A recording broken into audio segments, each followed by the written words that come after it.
Hello, everybody. Welcome to a special cryptocurrencies for dummies. And today we got some interesting news. And who it is? Of course, it's J.P. Morgan's chief executive, Jamie Dimon, who loves to criticize Bitcoin and cryptocurrencies.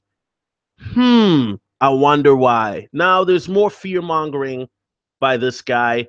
Governments will close down Bitcoin and cryptocurrencies if they get too big. Let's read the article. And of course, I'm going to chime in. JP Morgan chief executive Jamie Dimon has laid into Bitcoin and digital currencies once again, warning that governments will shut them down if they grow too large. Right now, these crypto things are kind of a novelty. People think they're kind of neat, but the bigger they get, the more governments are going to close them down. Diamond said during an interview with CNBC TV 18 in New Delhi, India on Friday. Okay, let me just say this. Um, are they a novelty? Here's the thing. You have other companies that are using Bitcoin or cryptocurrencies, companies like Microsoft, even Apple. Hell, I even heard that Burger King in Russia is getting into it with the Whopper coin. So let's read more because this guy obviously is fear mongering again. Diamond was concerned with this Bitcoin, Ethereum, and various initial coin offerings, ICOs. There are now cryptocurrencies everywhere. It's creating something out of nothing that to me is worth nothing, he said. It will end badly. Once again, Diamond knows better than most people because he works for JP Morgan, who, by the way, they were bailed out by Obama back in during that 2008 crash, if you guys remember that, of course. Um, Here's the thing with the blockchain technology, it's an ever evolving technology. You know what I mean? And so that's one of the things that Diamond should know better than anybody. The technology is evolving. In regards to ICOs, are there ICOs out there that are kind of scammy? Of course, but that's why you have to do your research. Make sure you check the white paper. Make sure you check the tokens. Make sure you check if they have a cap. All of that. You got to do your research. Now, before I continue, let me just be clear. I'm not a financial advisor or guru.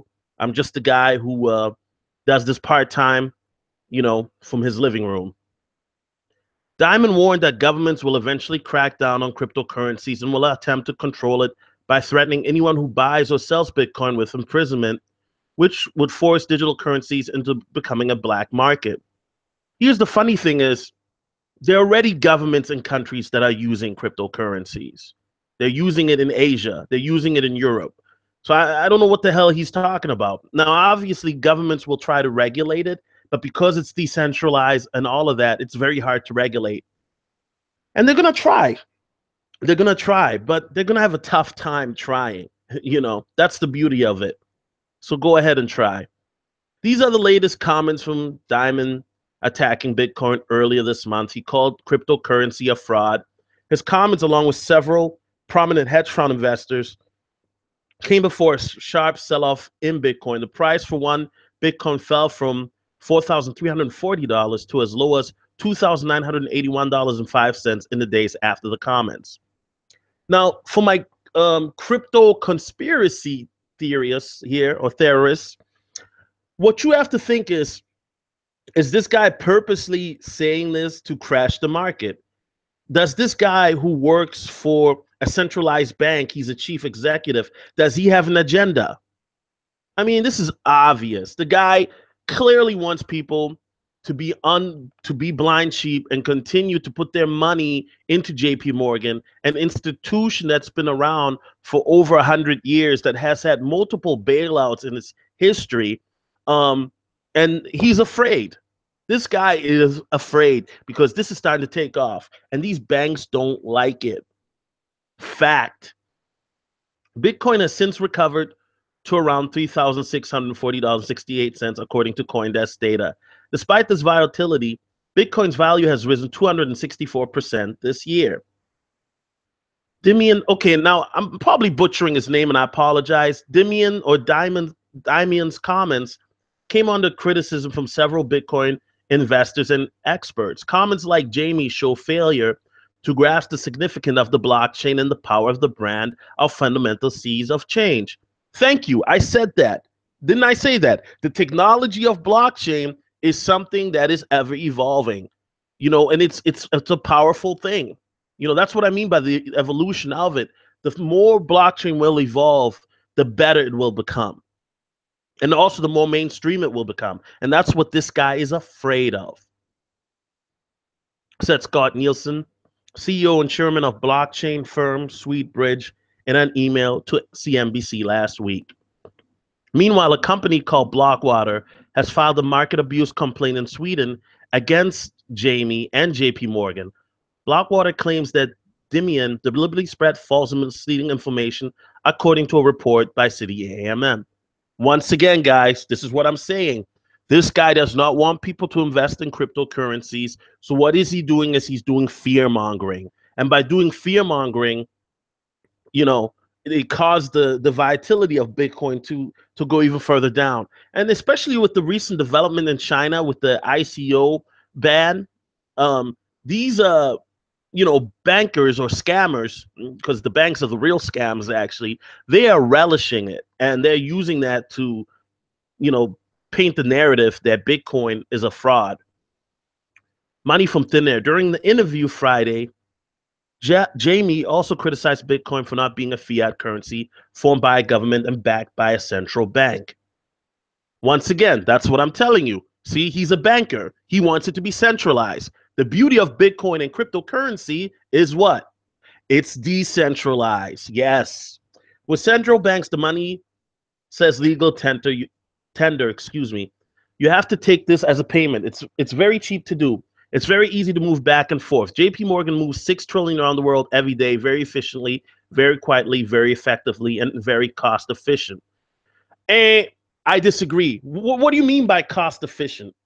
What does that mean? What do you deem as cost efficient? Because it's cheaper for me to send Bitcoin to somebody in Asia than it is to send a Western Union or MoneyGram type deal. So I don't know about this whole very cost efficient and very effective, when I know that if I send Bitcoin to somebody in Asia or halfway across the world from where I'm at here in my couch, sitting in my couch in the Midwest, they're going to get it a lot faster than Western Union or MoneyGram. And the fees are also going to be a lot lower. And this is a fact. Creating money out of thin air without government backing is very different from money with government backing. Once again, this guy's a government guy. These bankers, they are in bed with the government. They want people to be dumb sheep. They want you to give their money to the government because they are all in bed with each other, okay? This is what's going on. These bankers are in bed with the government. The government, they tell the government what to do, and vice versa. They're all in bed with each other. What is it about? It's about money. They want you to give their money to them because that's what they do. However, Jamie did praise the technology underpinning Bitcoin, the blockchain. Blockchain is a technology that can be used for multiple things, including cryptocurrency. It could be used for digital dollars, and there are digital dollars already. A lot of dollars held in our banks are digital. Okay, so then why are you dissing? Then why are you dissing cryptocurrencies if you are a fan of blockchain? Look, guys, this JP Morgan CEO, he just wants the technology. He doesn't want people to go into Bitcoin because it's going to take money out of his bank. It's going to take money out of who? Right, JP Morgan. Okay, this guy, that's what these guys want to do. So this is what he does. He goes on New Delhi TV in India and does a bunch of fear mongering to impressionable people who don't know what cryptocurrency is. And then they're going to be like, well, this JP Morgan guy says it's a scam. And you really trust in what JP Morgan has to say? The same bank that was the first to take the bailout, and these same guys were taking that bailout and giving themselves bonuses, going on private jet trips with their hookers and doing blow on these airplanes and all types of debaucherous things. These are the same people that you would trust. The same banks that like to increase those interest fees and all these other fees that you don't know about and is responsible for that 2008 crash because of all the loans and things that they were giving out? This is the guy that you will trust? Come on now, people. Come on now, people. Read between the lines, okay? Read between the lines. This guy wants you to put your money into JP Morgan as well as into their blockchain and not crypto blockchain because what? Because it's centralized, because they can control it. When it's decentralized, they can't get their hands in your pockets. They can't charge you interest fees. They can't make money off of you. All right. Well, anyway, I'm sorry for being heated. I just, we got to call these scammers out, man. These bankers who made millions during the economic crash, and we bailed them out with trillions of dollars, over $600 trillion or whatever it was, and then these guys were in private jets, eating caviar, doing blow with hookers. Come on now, guys. We can't have that. Anyway, cryptocurrency for dummies, and I'm out. Peace.